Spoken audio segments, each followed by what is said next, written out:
Subscribe to the channel. All more breaking news, hot stories, and the latest updates are coming next week. Don't miss out. Professor Mearsheimer, welcome here. Before we get to Iran, what is the current state of United States-Russia relations?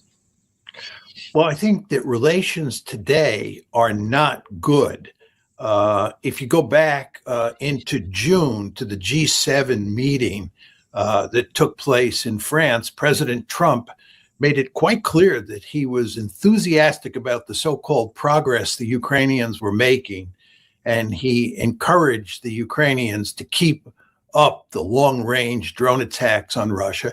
And furthermore, he was committed, he said, to increasing economic pressure on the Russians. And basically, you saw the same thing happen in early July at the annual NATO meeting in Ankara. So the end result of all this is that, if anything, President Trump is siding more with the Ukrainians in an overt way than he had been before June of this year. And at the same time, I think the Russians have definitely come to the conclusion that you can't deal with President Trump from a diplomatic point of view. There's no way they can negotiate a settlement to this war through him. So they've kind of given up hope on that front. And what they're doing is concentrating on the battlefield.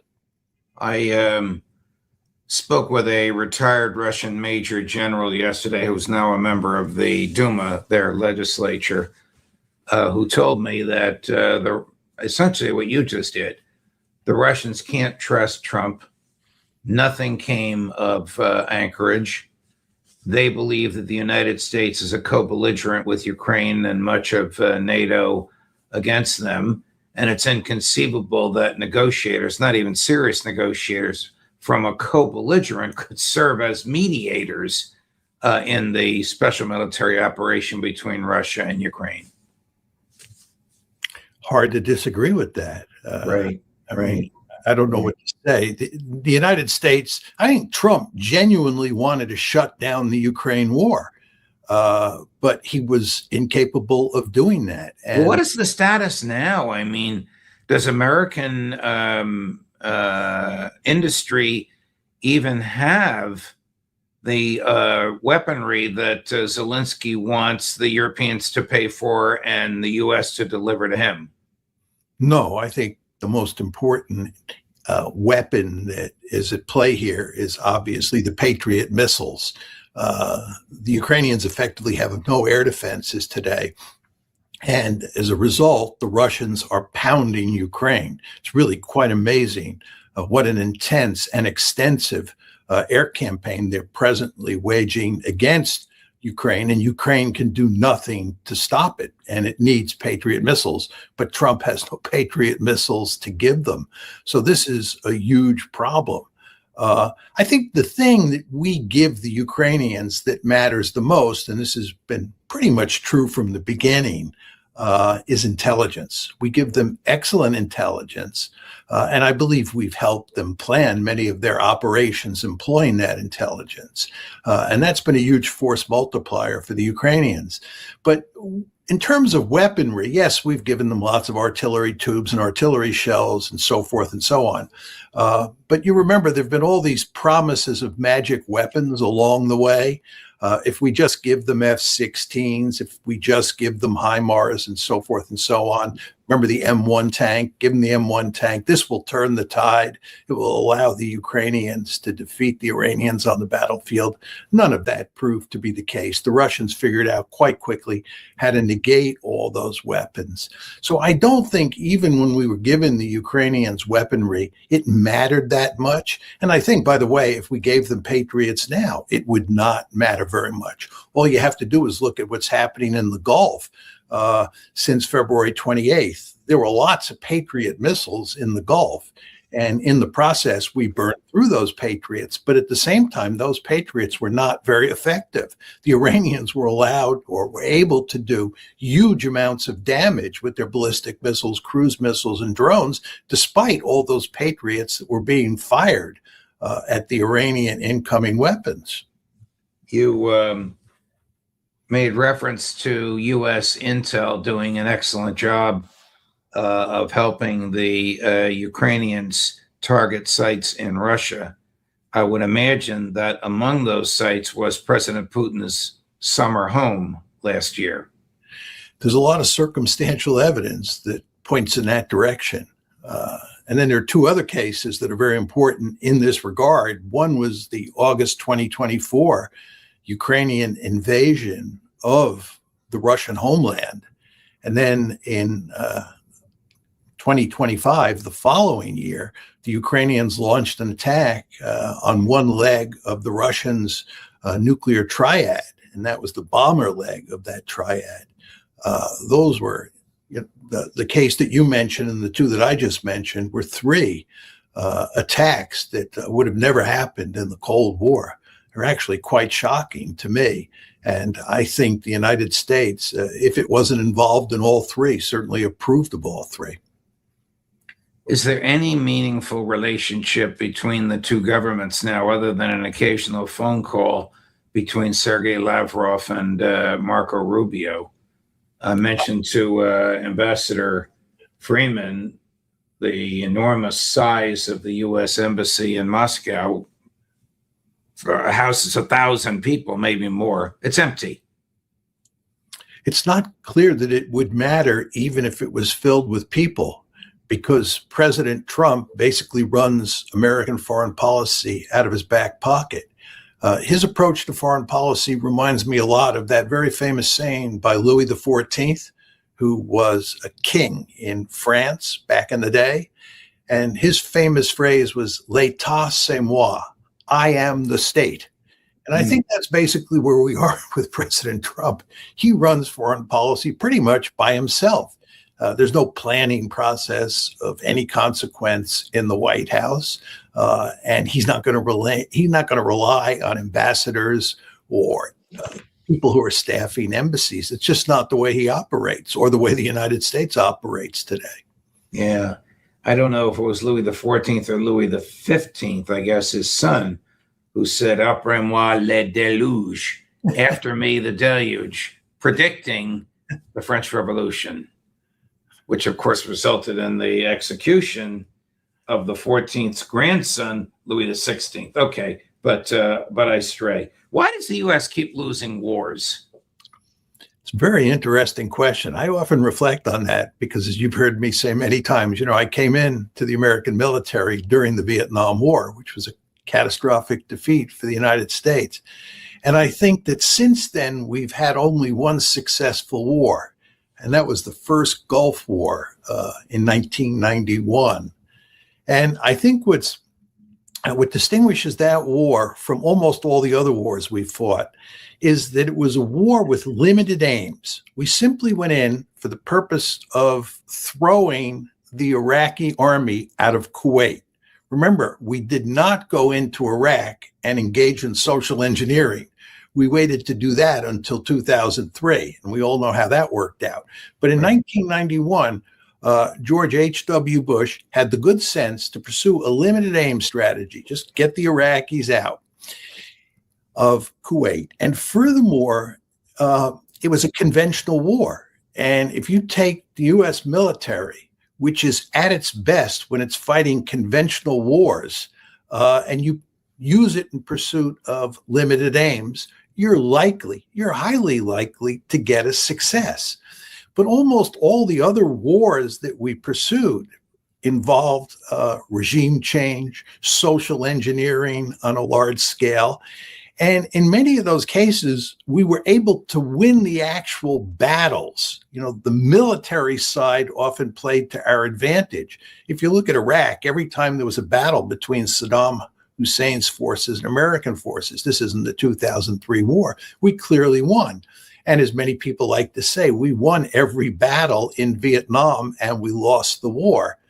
And I think what's going on in all of these conflicts, and you want to throw Afghanistan in as well, is that we get involved in social engineering on a large scale in countries where doing social engineering is extremely difficult. As you well know, Judge, we have difficulty doing social engineering in our own country. We have Right. great difficulty making the United States of America work smoothly.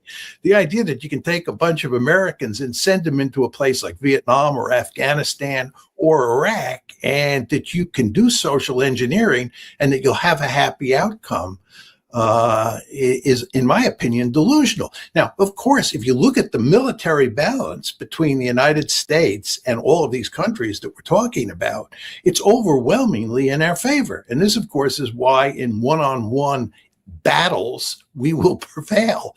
But war is an extension of politics by other means. And the political side matters enormously. And we don't seem to pay attention to that when we get into these wars, because we think we can use our massive military advantage to achieve almost any outcome we desire.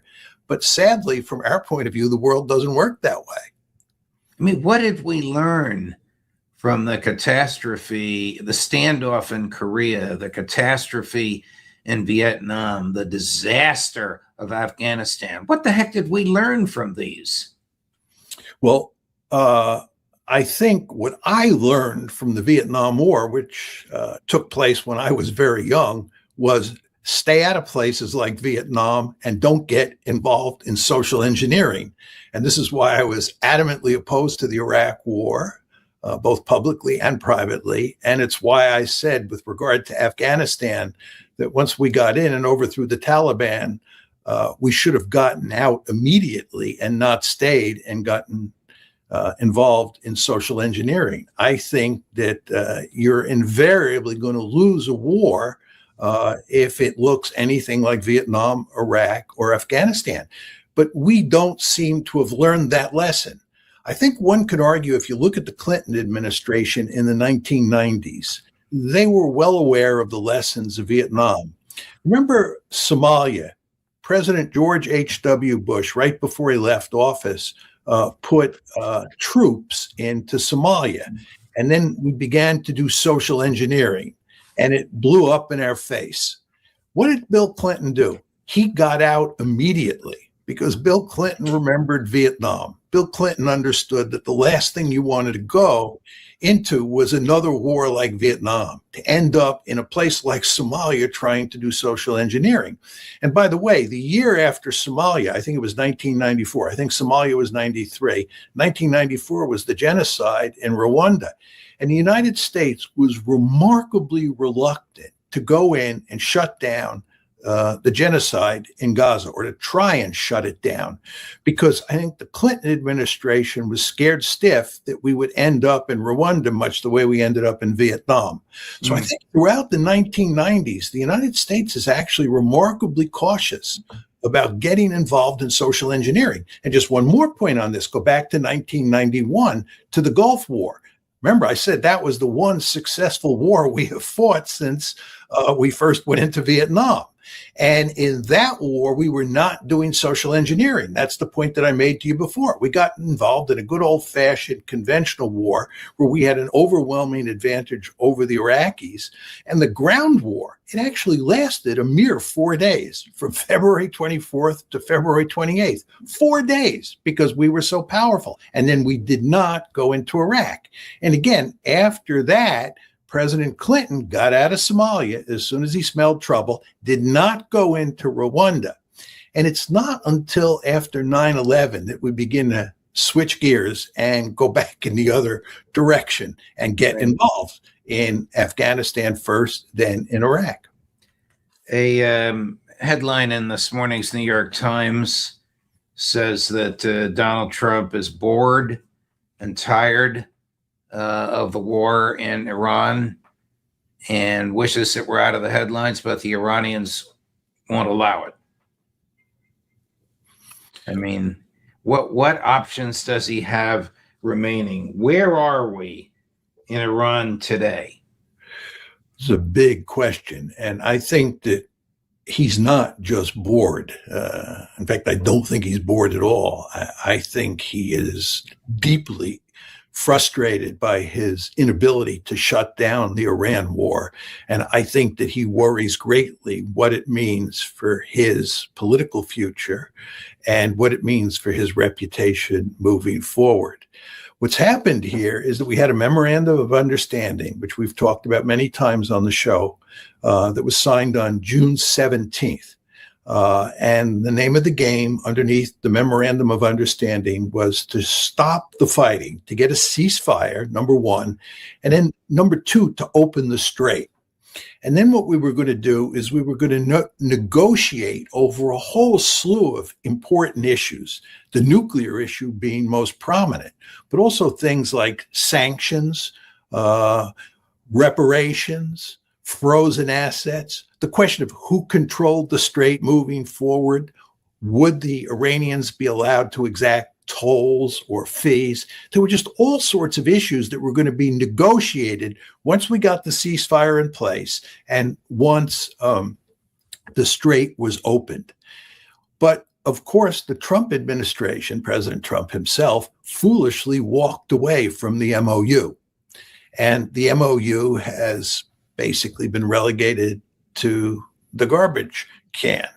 And now what has happened this past weekend on 8 August, the Iranians put out a new series of demands. And they have basically said that every one of those issues that we were going to negotiate in the MOU or under the MOU, every one of those issues has to be settled up front so that the United States has to pay reparations, right? The United States has to unfreeze the assets. The United States has to lift all sanctions even before the Iranians open the Strait of Hormuz. Just think about this. There's not going to be any negotiation at all on any of these many issues that are on the table. The Iranians are demanding that we concede on every single issue before they'll be willing to open the tolls. Willing to open the strait. This is really quite remarkable. I don't understand how President Trump can accept these demands. The other point that I would make to you that I don't think most people who are talking about this see is that the nuclear issue has basically been taken off the table. And President Trump has even talked about getting a deal to open the strait and walking away from the nuclear issue. You want to remember that for a long, long time, going back to the JCPOA, the nuclear issue vis-a-vis Iran has been the focus of our attention.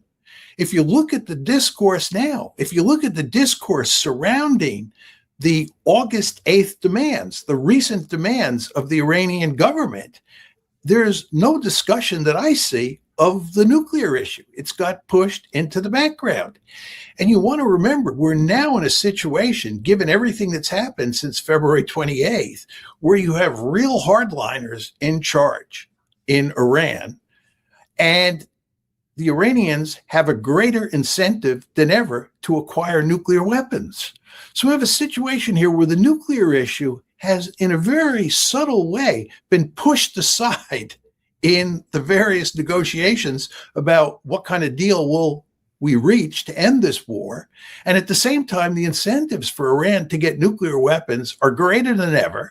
And at the same time, you have people who are running Iran now who are much more likely to want nuclear weapons than the people who were running that country on February 27th.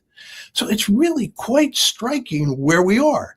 And just one final point, the Iranians said yesterday, they basically believe they're going to have to wait until President Trump leaves office because he will not accept all of their new demands, which is that they cave on every issue before the strait be opened. The United States is not expected to cave by the Iranians. So they say the strait will be closed until the president leaves in January of 2029. This is a disastrous situation for the United States. And here's what he said yesterday about the strait. This is remarkable. Our friend and colleague, Ambassador Chaz Freeman, says not only is none of this accurate, it's an indication of a serious defect in thinking that he would even say this. Chris, cut number one. Well, it's open now. We're taking a lot of shit. It's open now. Look.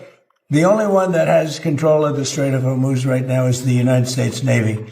We have a blockade that's been infallible.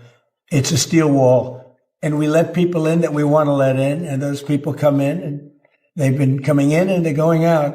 So it's actually open now. We do not let them go into Iran. They're not admitted into the strait to go to Iran. President Trump never admits defeat. He Right. just doesn't admit defeat. He always wins. We're always in charge. And facts just don't matter. And the truth is that what he's saying is just dead wrong. And he fully recognizes that he or the United States does not control the strait, that the Iranians control the strait. And he's been desperate for months now to figure out a way to open the strait.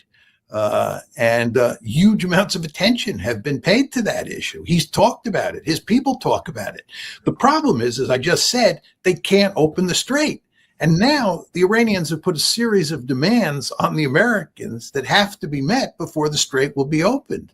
And I don't see how President Trump can accept those demands. At the same time, I don't see how he can reject them, because he's got to open the strait at some point in the not too distant future. But to do that will be extremely difficult, given those demands that the Iranians have placed on him. I mean, are there any of his goals realistically within reach? The goals that he set forth when he started the war, whether he articulated them or Rubio did? No, it's unequivocally clear that he has not achieved any of the four goals. Remember, there were four goals on the table. Right. One was that we were going to eliminate their nuclear enrichment capability. Number two, we were going to put an end to their long-range missile capability. Number three, we were going to reduce their support or eliminate their support of Hamas, Hezbollah, and the Houthis, right? And then fourth, and I think most importantly, because I think the first three goals depended on achieving the fourth goal, we were going to get regime change. Well, we did not get regime change. If anything, what we got there were people in power who are now, the people who are in power are now more hardline than the people who were in power on February 27th. With regard to the nuclear enrichment issue, as I said, what's happened here is, if anything, the nuclear issue has been pushed into the background. And I don't see any chance in the foreseeable future that we're going to get a nuclear deal. So we lost, in my opinion, big time on that issue. And then there are all these other issues that have nothing to do with those four demands on which we've lost on. Our basing structure in the region has basically been wrecked. Our alliance structure in the region has been badly damaged. We've done great damage to the international economy, not as bad as most people expected, but nevertheless, so far it's been quite bad. The Chinese have benefited greatly at our expense from this crisis or this war in the Gulf. By the way, just to take this a step further, it's very important to emphasize that the United States is now putting out a new nuclear doctrine that emphasizes the employment of tactical nuclear weapons. You sort of scratch your head and you say, what's going on here? Why are we going back to emphasizing the use of tactical nuclear weapons? Well, the answer is actually quite clear. We're now emphasizing the use of tactical nuclear weapons because we have so severely run down our conventional forces between the Ukraine war and especially the Iran war, that if you think about ever fighting a war with China, we don't have the conventional assets to stay in the fight for very long at all. So unsurprisingly, what are we talking about doing? Employing nuclear weapons. Do you really want to do that? Wouldn't you much rather rely on conventional deterrence and keep nuclear deterrence in the background? Of course you would, but you can't do that because you've so thoroughly depleted your arsenal of conventional weapons. So unsurprisingly, we're now talking about relying more heavily in the future on nuclear weapons, and in particular, tactical nuclear weapons. This just shows you how much trouble we are now in as a result of this war in Iran, which we are going to lose. And by the way, we're going to lose the war in Ukraine as well. We are going to have two big losses on our record in short time. Right. Add to all of that, we've lost the trust of the entire world. The entire world. There's no question about that. I mean, Were you surprised, last question, when Prime Minister Netanyahu publicly, could have done it in a phone call, publicly repudiated Trump's so-called disarmament agreement between Hamas and IDF? No, not at all. I mean, the fact is that Prime Minister Netanyahu and virtually everybody in his government is deeply committed to creating a greater Israel that is basically comprised of Jewish citizens, Israeli Jews.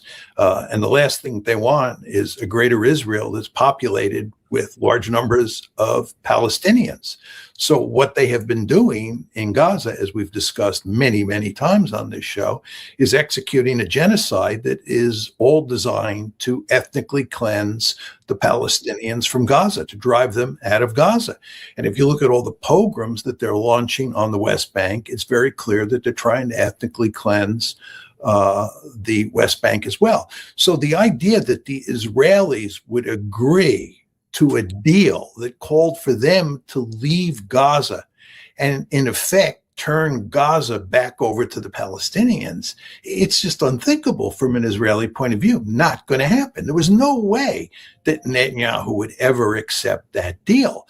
And he fully understands that he had to make it clear to the Israeli public, because remember, there's an election coming up. I think it's in October of this year inside of Israel, and Prime Minister Netanyahu is in political trouble. He had to make it clear to all Israelis that he was adamantly opposed to the deal Subscribe that to the the Board channel. of Peace All and more breaking ultimately news, President hot Trump were stories, pushing and the latest forward. updates are So I coming think next that's week. why Don't miss he's out. been so public about it. But regardless of how public or private he's been in terms of dealing with this issue, the fact is no Israeli leader that I could think of is going to accept a deal that involves giving up Gaza or the West Bank. One wonders why Trump even offered that and why his advisors didn't caution him against the futility of making such an offer. Another subject for another time. Professor Mearsheimer, another great conversation. Thank you very much, my dear friend. We're all across the board, but you went very deep, and I know it was deeply appreciated. We'll see you again soon. Definitely. I look forward to our next talk. Thank you, Professor. All the best. Coming up later today, if you're watching us live, in 30 minutes at 10 o'clock this morning, Aaron Mate. At 11 this morning, Scott Ritter. At 2 this afternoon, Matthew Ho. At 3 this afternoon, Colonel Karen Kwiatkowski. Judge Napolitano for Judging Freedom.